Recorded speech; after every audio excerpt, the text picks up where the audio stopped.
3 முடிச்சு தொடர்கிறது. இது ஒண்ணும் சின்ன விஷயம் கிடையாது. அக்கா நேத்து என்னாலதான் நைட்டு சாப்பிடாம தொங்கிருக்காங்க.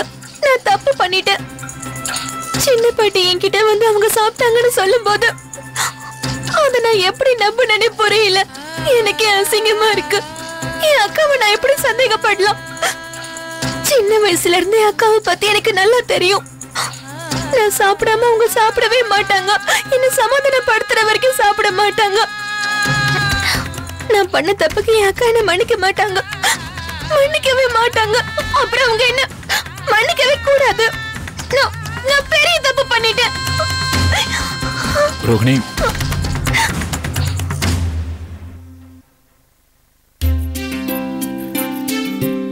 ரோகிணி உட்கார்.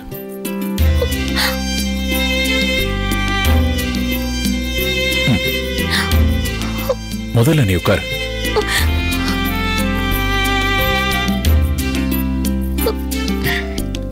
இந்த மாதிரி நீ பேசக்கூடாது.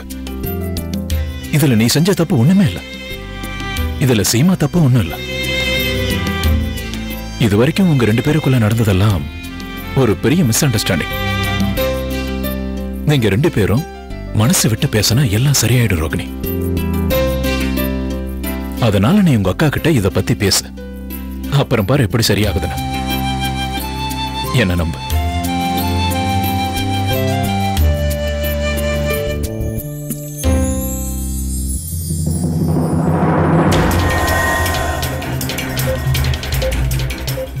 அட கடவுளே, இந்த ரோகிணி போய் சீமா கிட்ட பேசுறதுக்குள்ள நான் உடனே போய் அக்கா கிட்ட பேசி ஆகணும்.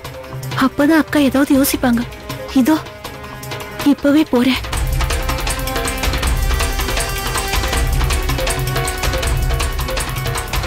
அக்கா, செஞ்சதெல்லாம் வீணா போகுது. இன்னைக்கு அவர் சொன்னது உண்மைதான். இது ரொம்ப சின்ன விஷயம். அதனால இத பத்தி நானே அக்கா கிட்ட போய் பேசணும். நான் போய் அவங்க கிட்ட சாரி சொன்னா அவங்க நிச்சயமா என்ன மன்னிச்சிடுவாங்க. என்ன இது அநியாயம்? செய்யற தப்பு செஞ்சுட்டு மன்னிப்பு கேட்டா போதுமா? நான் சொல்ல வரத புரிஞ்சுக்கங்க. இப்படி எல்லாம் நீங்க செய்யறதால யாருக்கு சந்தோஷம்? ஒண்ணு பின்னாடி ஒண்ணு தவறுகள் செஞ்சுக்கிட்டே இருந்து சாரி சொன்ன சரியா போயிடுமா? இந்த முறை மட்டும் நீ செஞ்ச தப்புக்கு என்கிட்ட மன்னிப்பு கிடைக்கும்னு எதிர்பார்க்காத.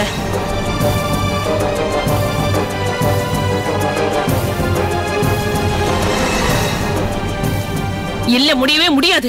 தயவு செஞ்சு இன்னொரு தடவை என் முன்னாடி வந்து நிக்காத. என்னாச்சுக்கா? ஏன் இவ்ளோ கோவமா பேசுறீங்க? அது வந்து நம்ம கடையில இதுக்கு முன்னாடி வேலை செஞ்சவரு தப்பு செஞ்சுட்டு என்கிட்ட வந்து மன்னிப்பு கேட்டா எல்லாம் சரியாயிடும் நினைக்கிறான். இத கூட புரிஞ்சுக்கலனா எப்படிக்கா?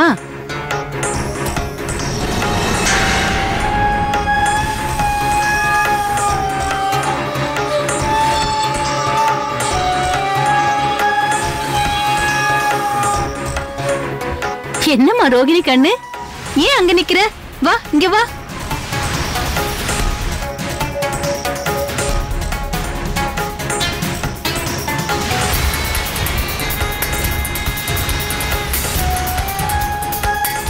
என்ன விஷயம் ரோகிணி? உன் முகம் இப்படி வாடி போயிருக்கு? என்ன ரோகிணி, என்னாச்சு? அதெல்லாம் ஒண்ணும் இல்ல பாட்டி. அது வந்து சீமா அக்கா கிட்ட போய் சாரி சொல்லலாம்னு நினைச்சேன். ஆனா நீங்க 2 பேரும் பேசிட்டு இருந்ததை கேட்டேன். அப்ப எனக்கு ஒவ்வொரு தடவையும் செஞ்ச தப்புக்காக சாரி சொல்றதுக்கு பதிலா வேற ஏதாவது செஞ்சா நல்லா இருக்கும்னு தோணுது. அவங்களை கஷ்டப்படுத்தினதுனால நான் ரொம்ப வருத்தப்பட்டுன்னு புரிய வைக்கணும். இப்ப நான் செய்ய போற இந்த விஷயத்துல அவங்க மேல நான் எவ்வளவு பாசம் வச்சிருக்கேன்னு புரியணும்.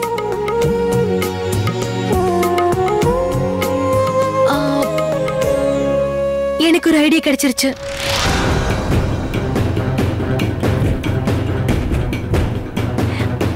தேங்க்ஸ் சின்ன பாட்டி. தேங்க்ஸ் பெரிய பாட்டி.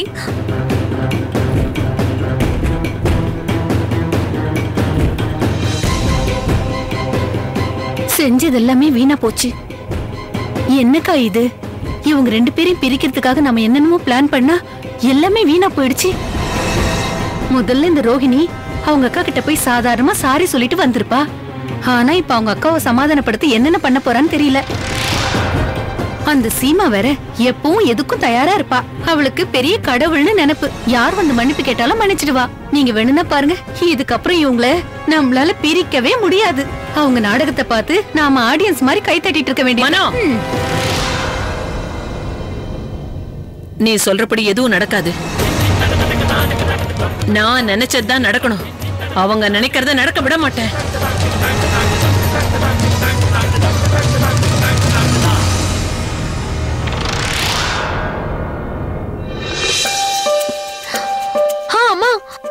எனக்கு உடனே பன்னீர்ல டிஷ் பண்றதுக்கு ஒரு நல்ல ரெசிபியா சொல்லுங்க. அப்புறம் என்ன விஷயம்? சீமாக்காக்கு எப்படி பிடிக்குமோ அதே மாதிரி சொல்லி கொடுங்க. சொல்லி கொடுக்கறேன். ஆனா திடீர்னு ஏன் போன் பண்ணி பன்னீர் பத்தின ரெசிபி கேக்குறேன்னு சொல்லு. அது நான் அக்கா கிட்ட சாரி. அது அம்மா அக்காக்காக செய்ய போறேன். அவங்களுக்கு இது ரொம்ப பிடிக்கும்ல. அதுவும் இல்லாம வீட்டுல இருக்கிறவங்களுக்கு பிடிச்சதை அவங்க தான் செஞ்சு கொடுப்பாங்க. அதான் இன்னைக்கு அவங்களுக்கு பிடிச்சதை செஞ்சு கொடுக்கணும்னு நான் நினைக்கிறேன். என் பொண்ணு ரொம்ப பொறுப்புள்ள பொண்ணா மாறிட்டு வர. சரி சரி எழுதிக்கோ. முதல்ல அதுக்கு தேவையான சாமான்லாம் வாங்கி வச்சுக்கோ. பன்னீர் தேவை, அதுக்கப்புறம் தக்காளி.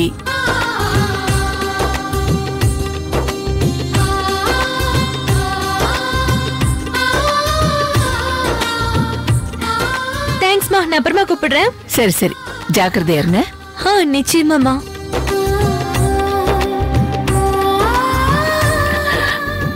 ஆண்டவா, என் பொண்ணுங்க இப்படியே இருக்கணும்.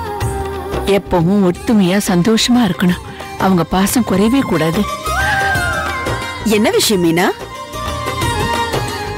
ரொம்ப சந்தோஷமா இருக்க? ஆமா, பை தி வே, திடீர்னு என்ன பட்டப்பகல்ல சாமி கும்பிட்டுட்டு இருக்க?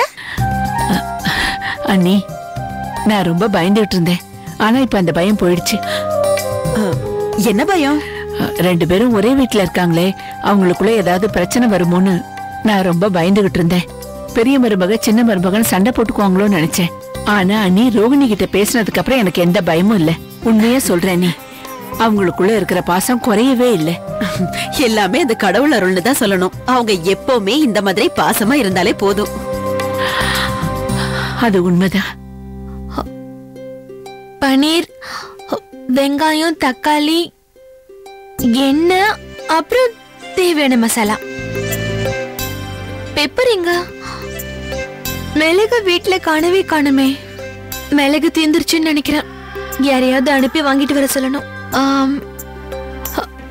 ராமு அண்ணா, தோ வரம்மா. என்னங்கம்மா? அண்ணா, கடைக்கு போய் மிளகு வாங்கிட்டு வரீங்களா? சரிங்கம்மா. அப்புறம் என்ன விஷயம்? சீமா அக்காவா கிச்சனுக்குள்ள வர விடாதீங்க.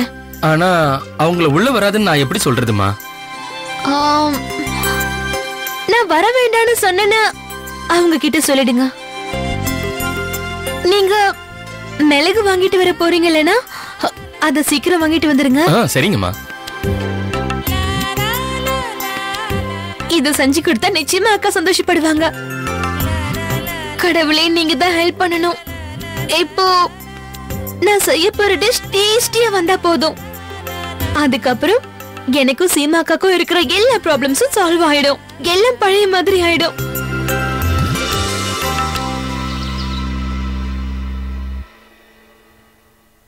ராமோனா, நீங்க எங்க போயிட்டீங்க? நான் ரொம்ப நேரமா உங்களை தான் தேடிட்டு இருக்கேன். அது வந்து ரோகிணி அம்மா மிளகு வாங்கிட்டு வர சொன்னாங்க. அதாம்மா வாங்கிட்டு வந்திருக்கேன். ரோகிணி சொன்னாலா? சரி விடுங்க. இது நமக்கு தேவையான மளிகை சாமானோட லிஸ்ட். வாங்கிட்டு வந்துருங்க. நான் கிச்சனுக்கு தான் போறேன். இதை என்கிட்ட கொடுங்க, நான் ரோகிணி கிட்ட கொடுத்துறேன். சரிங்கம்மா. அம்மா, ஒரு நிமிஷம். இதை என்கிட்டயே கொடுத்துருங்க. நானே கொண்டு போய் ரோகிணி அம்மா கிட்ட கொடுத்துறேன்.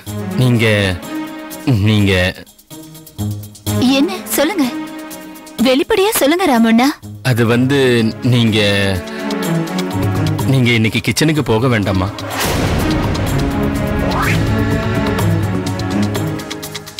ஆனா எதுக்காக? அது வந்து ரோகிணி அம்மா வர வேண்டாம்னு சொல்லிருக்காங்க.